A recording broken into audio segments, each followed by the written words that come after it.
Hey everybody, how's it going? You can do better than that. Let's make it a little bit of noise. This program could not be possible without the Art Everywhere Project. Clap it up for them. The 80/20 Foundation.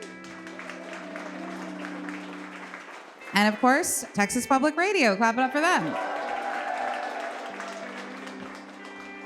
About tonight's theme. Tonight's theme is fight or flight response.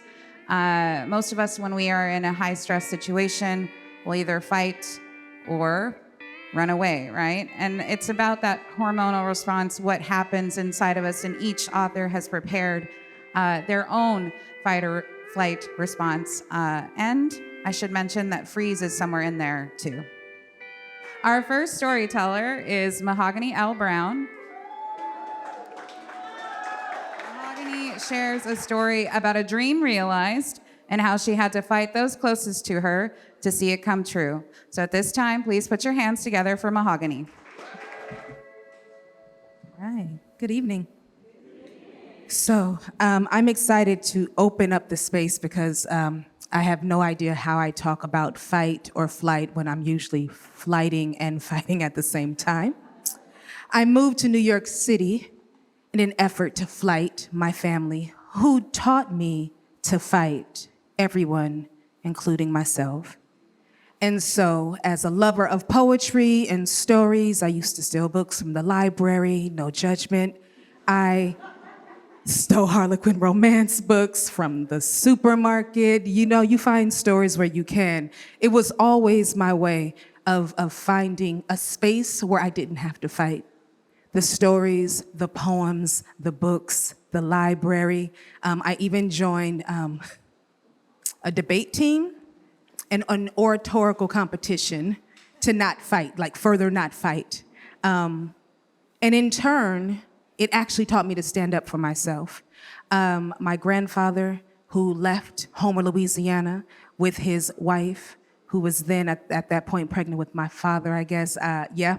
He was the first. That was a moment of flight. And they had to leave Homer because they wanted to lynch him and his dog. And so I come from a long line of fighters, but also a long line of folks who knew when they had to fight for their life, and more times than not, it was running to safety. So I want to share this small moment. How many of you have signed up for an MFA program ever? You did that. I'm proud of you. You made it out alive. Good job. We made it out. I signed up for this amazing opportunity to write alongside some of the most amazing novelists, poets, and professors. And in that space, I came in as an adult, which was good for me because I had already toured the world as a poet, representing New York City, representing America, first poet in Poland as a performance artist, alongside Jive Poetic, representing the Nuyorican Poets Cafe and Brooklyn Poetry, all of those things, right? Like I had the opportunity, but I was shook in this academic space, right? So I had to dig deep. I had to dig into what I knew. I got into that space because I had already toured the world, so I had to trust my intuition, and I had to fight the urge to allow others to tell me who I was, not just to the page, but to myself. And so in this world of academia, I learned very quickly what they thought of me. I was asked, "Are you a street poet?" And I said, "What's that?" Because I don't do poems in the street.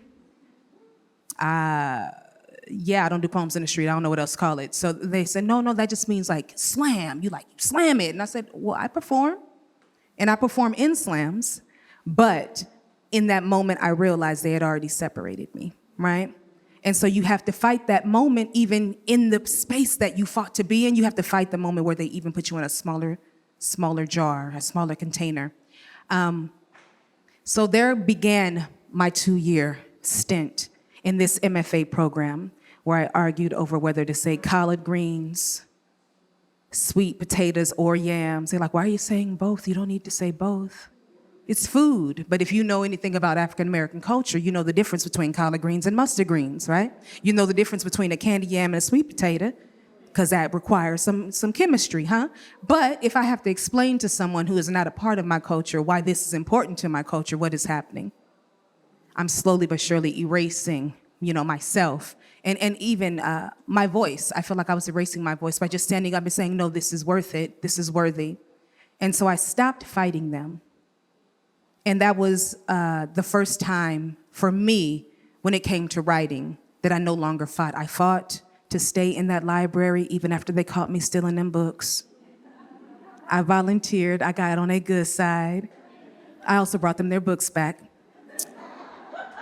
My mama made me. It wasn't my call. But I fought to stay in that space. And then coming to New York City from Oakland, leaving this world that I knew, where we were fighting with our hands and our words, and moving to New York from Oakland and not having to do that same kind of physical fight, but having to fight with my mouth, having to fight with my words, having to say when I speak like someone who comes from Oakland, California, and I say hella, that can be in a poem too. So fighting for my language, fighting for dialogue and a vernacular that was very familiar and important and a part of my growing up, I found myself crawling back into these containers, these small containers that they said that I could only fit in. And shout out to my daughter, who is the number one fighter. She's my first and only, my favorite song. I fought her at one point because she was like, I called her little alien baby. She was kicking my stomach out, and I was like, this is a lot. And if you've seen the TV show V, you already know where I'm going. So I already fought her to keep her, right? And in raising her, she was the one thing that never changed. That was my horizon. That was my goal line. If I could make her proud, everything else was worth it. That meant if I left someone who didn't love me right, it was worth it. If I fought to stay in a relationship because I knew that it was necessary, then that would be worth it too. But I never, ever kept her out of my sight. And so she's my reason for fighting every day. And she's the reason I stayed in that MFA program, even after I had an amazing time with, I'm scared to say this on live stream because they're probably watching. I had a stalker, amazing time with Stalkerland. And I was like, I just don't want to do this anymore. I'm tired of being called out my name. I just want to go back to writing and the poems living, and me explaining the poem on stage in this body is enough. And it was my daughter who looked at me and said, I understand, but you would not let me walk away. And so I finished this MFA program. I did receive a scholarship, so that was helpful. And after I crossed the stage with honors, I then was asked to come back as the BLM director on campus, which I thought was pretty funny, being that they was trying to shut my ass up the whole time. That said, I goes back, I does the work, I does the thing, and there my daughter is still. And she's like, you taught me how to do this. And now she's going to protest, and she's speaking up. She's a singer. She's writing protest songs. She's making Nina Simone proud. She's making me proud. And the only way that I could see it making any more sense is if I really, crucified the dragon. And the dragon is the doubt that you allow folks. Thank you. The dragon is the thing that you allow folks to say and control you and control how you move through the world. So I just want to remind you that fighting for your actual purpose is the only thing that matters. Because this is the book that I wrote in grad school. Amen. And we fought to be here, so much so, she is going to be on PBS. As an all arts artist in residence as well. So thank y'all for allowing me to talk about what it takes to fight, even yourself sometimes, to do what you know is your rightful purpose. Our next storyteller is Rebecca Makkai. Rebecca's going to share a story about finding the fight in motherhood. Please welcome to the stage Rebecca Makkai.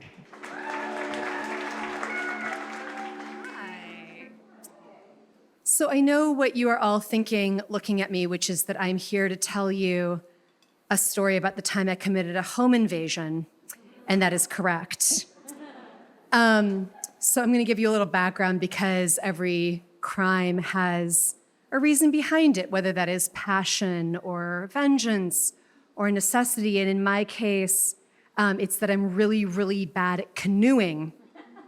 So here's what happened. When my daughters were 1 and 4, we were renting a cabin in Vermont. It was the summer, it was June, little tiny cabin on a sweet little lake in Vermont. I'm really bad at estimating the size of things, like I'm not good at Tupperware, for instance. So I'll just tell you, like 40 houses around this lake, but kind of spread out, that size. And I'm gonna take my 4-year-old daughter out in the canoe.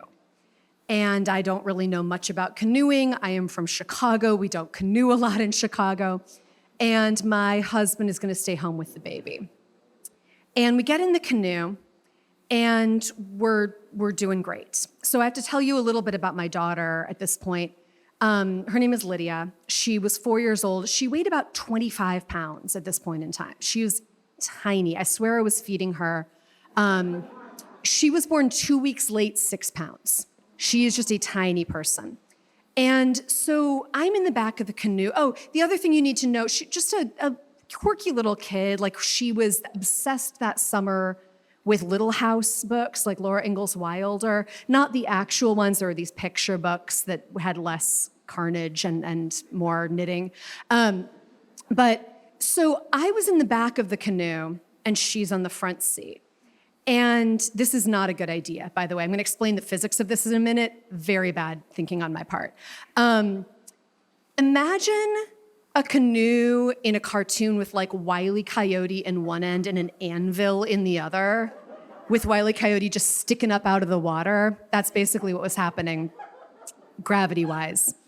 And so we get to, this lake is shaped kind of like a fish, where it sort of forks at the far end like a fishtail, right? And we get up pretty far away from the house where we're staying, which is kind of like 7 o'clock on the lake. We're up at like midnight on the lake. And the wind picks up really, really strong. Not a huge storm, just really strong. What I know now is I should have gotten down in the middle of the canoe on my knees. That would have been good. I did not know this. I also should have probably had my phone with me. Didn't have that. Good idea to take a whistle, things like that. Didn't have any of these things. I just had a child. We had our life preservers. And I could not control the canoe. And she had a little paddle, but she's 4 years old. This is no help at all. And so I would turn the canoe back in the direction we needed to go, 180 degrees, and the wind would finish the work and turn us back the other 180 degrees, thus completing the circle and sending us back in the direction we didn't want to go. And I was trying so hard, because you start to panic. This is your kid in the canoe. And I was losing strength. So this, our theme tonight is fight or flight. This is my fight or flight moment. This is like, we need to make a decision. Do we get out of this canoe? Do we stay in the canoe? What are we gonna do?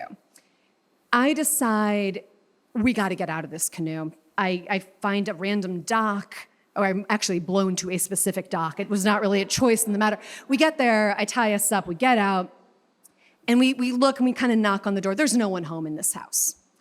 It is 90 degrees. I have a 4-year-old, and I start to do some thinking about where we are on this lake. You know the expression, you can't get there from here?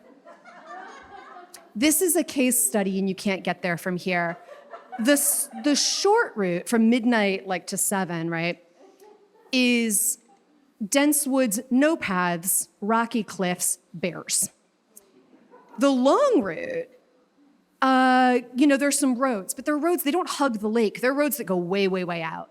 And I'm thinking it would take us 3 hours, 4 hours, 5 hours, I don't know, for me to walk home with this kid. And I know, we're in trouble. So I stand on the end of the dock screaming for a while. And remember, the wind is very strong, blowing towards me. So this does nothing. I can see the house where we're staying. My husband, turns out later, was asleep. Did not miss us in the slightest. I get nothing. So I'm like, we got to just find someone. I hope that no one in this room needs white privilege explained to them at this point in time, but just a sidebar here, this story might have turned out very, very differently. Medically, the skin was a liability in 90-degree heat, not great, but in every other way, this story would have turned out perhaps very differently. So this was on my mind. Lots of things were on my mind as we start looking for someone to help us. It's a Wednesday in June.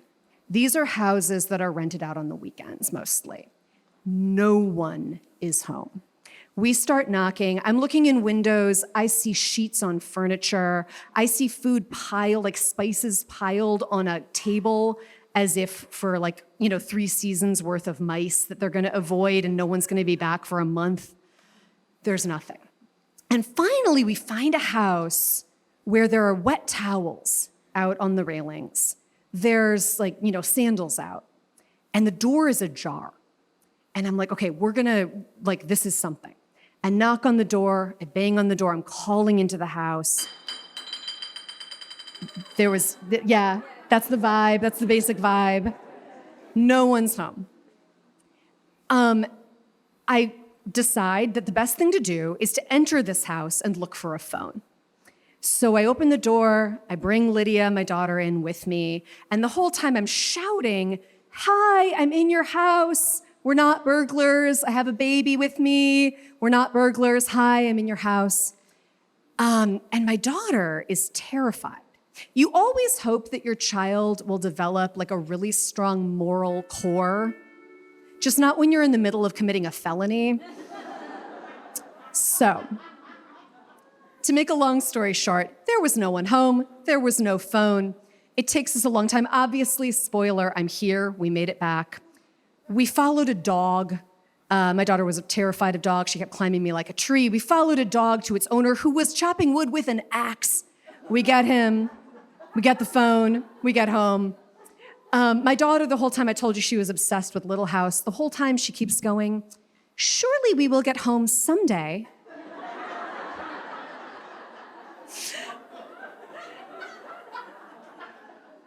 I got 30 more seconds, don't worry. We get home, my husband picks us up, and just to prove that I'm not nuts, that there was no way to get there, I look us up on a map where we'd been.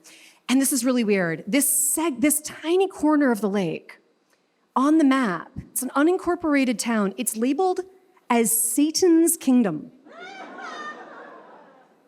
There's no reason for this. No one on the internet knows why. It's one of these mysteries. Everyone's weird town named Satan's Kingdom. No one knows why. But I start thinking about it later and I'm like, it was really hot. And we did have to cross water to get there. And there was a dog, one-headed dog who showed us the way. But still, maybe this is where we were. Anyway, my daughter's 15 now. I'm really glad to say, she's still a tiny person. She knows how to break rules.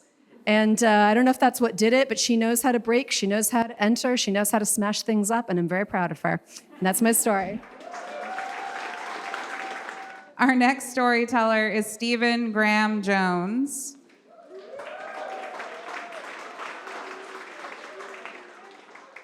Stephen's going to share a story about the depths of West Texas and those first feelings of terror. Please put your hands together for Stephen.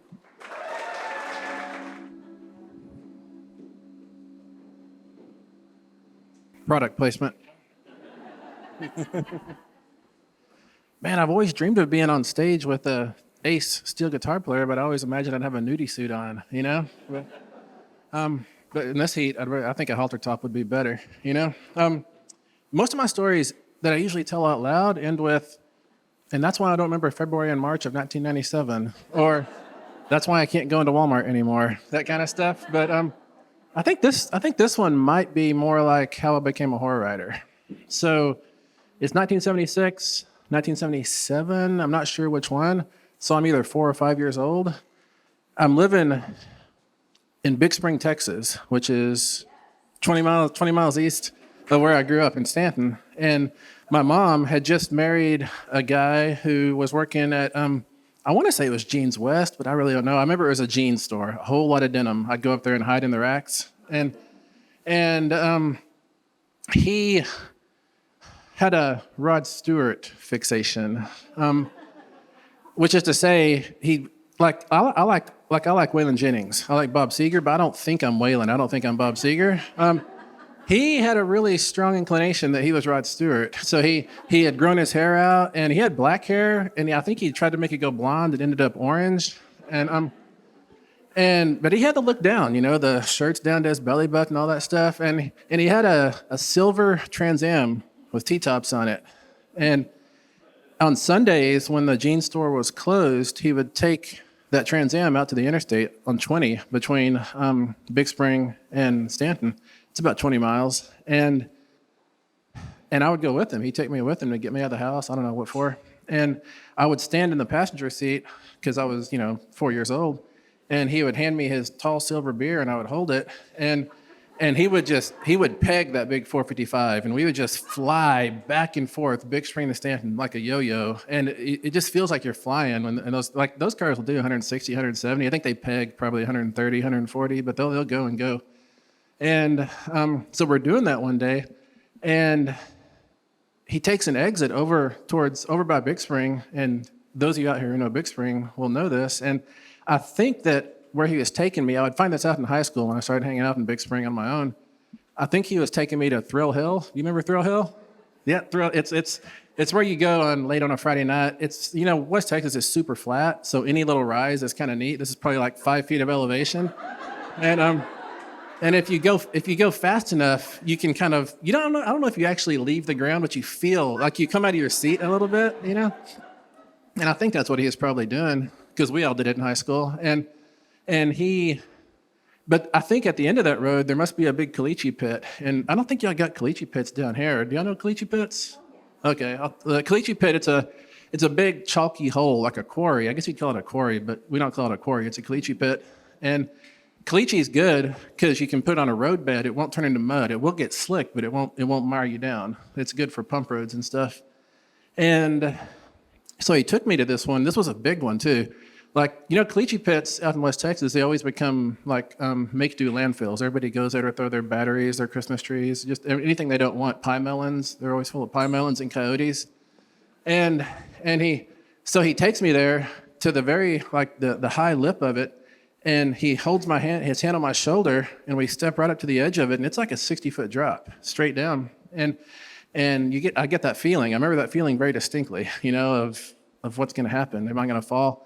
And he let me feel that, and then he passes me his big tall silver beer, and I hold it with both hands, and he puts his right foot right out there on the edge of the lip, and rotates on it, and just drops, and he's gone, and I'm standing there for probably 8-10 minutes, holding that silver beer and just crying, because I don't know what to do. I can't drive a Trans Am, And then, soon enough, a tap comes on my shoulder, and I turn around all crying, holding that beer, and it's him. It turns out that people who lived around there knew at that specific spot on that caliche pit cliff, if you drop off at the right place, there's a little ledge you can grab onto with both hands and kind of walk over and then find a slope and climb up and play jokes on people. And so that was the big joke. That was the big joke to play on 4-year-old me. And yeah. And it's been 47 years since then, but I'm still standing on that little ledge, that little fall, and I'm still holding that tall silver beer, and my fingers hurt because they're cold. But I don't know what to do with this beer, And every morning I wake up still, and I look over that cliff edge, and I tilt over into all that blank whiteness, except for now, it's a page of fiction. That's it. Okay. Our last storyteller is Priscilla Oliveras. Priscilla is going to share a story about the difference in responses between mother and daughter. All right, put your hands together for Priscilla.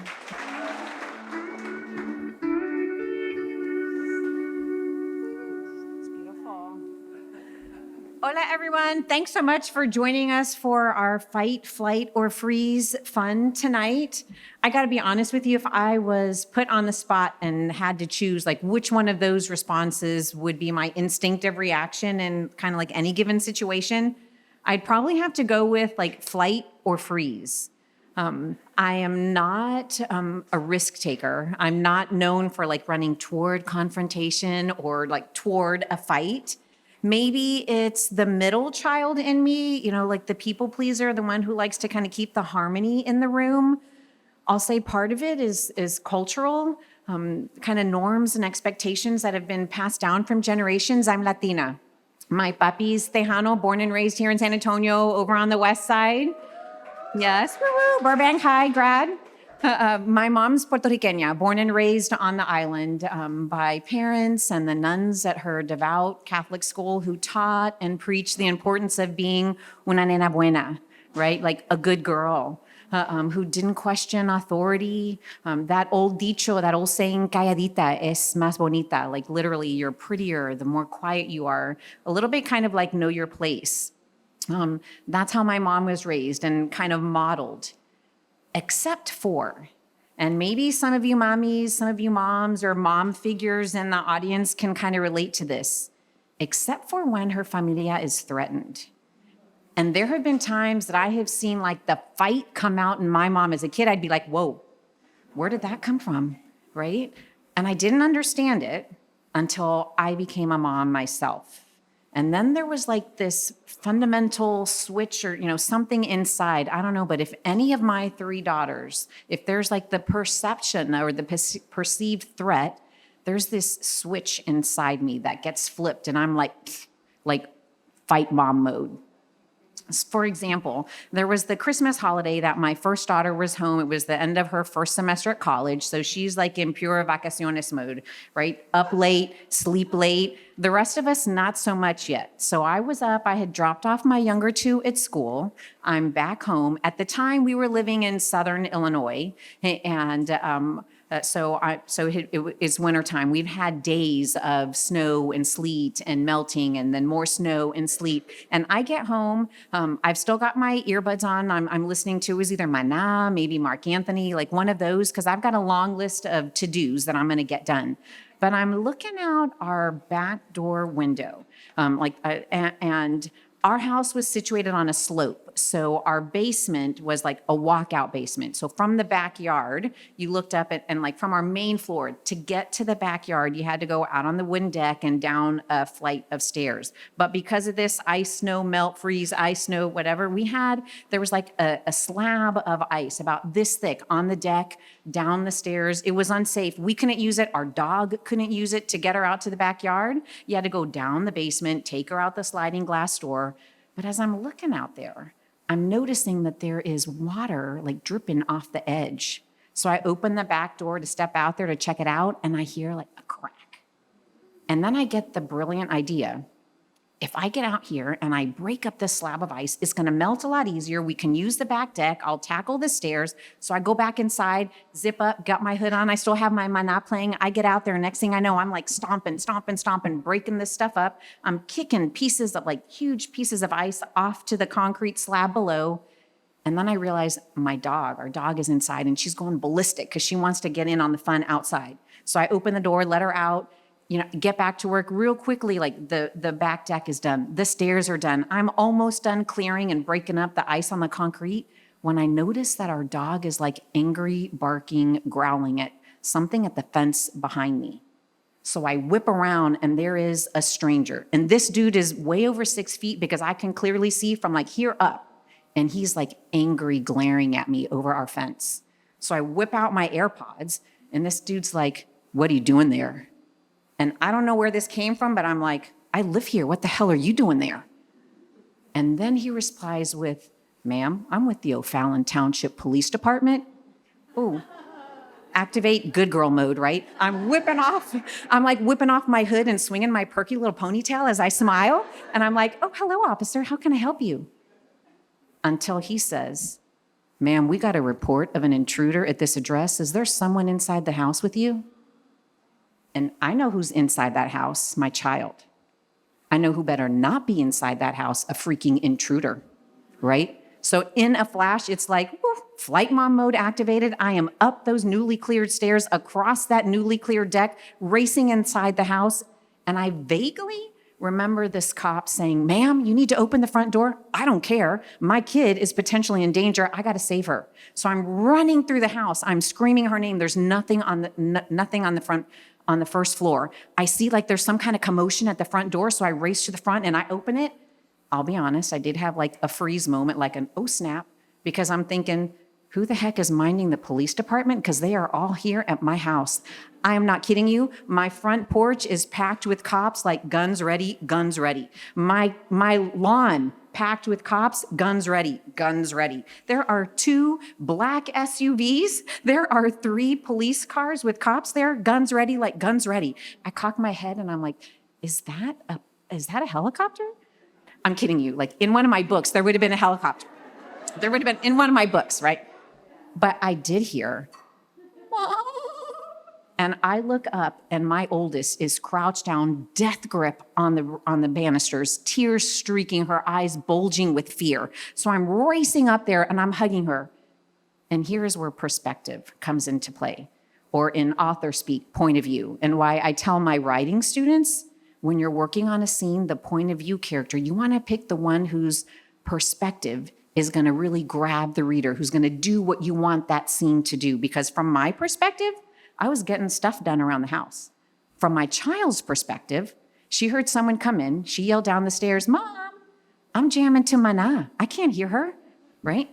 I go outside. She hears the dog barking, barking, barking. She comes downstairs and she sees a hooded figure on the back porch. So she races back upstairs, calls 911, and they tell her, barricade yourself in your room. Me, stompy on the stairs, I'm almost at stompy breaking up that ice. I didn't realize it was so loud, but the 911 operator is like, there's got to be more than one. It sounds like they're moving furniture. When the dog is barking, so I let her out so she won't wake up my child. And now the dog is quiet. To my daughter and the 911 operator, they did something to the dog. Yes. So perspective. To this day, she does not know why. When she had her fight, flight, or freeze moment, why did she flee upstairs and not out the front door to the neighbor's house, right? But from my perspective, this middle child, people pleaser, risk-averse person, when my child seemed to be in danger, I was immediately in #FightMom mode.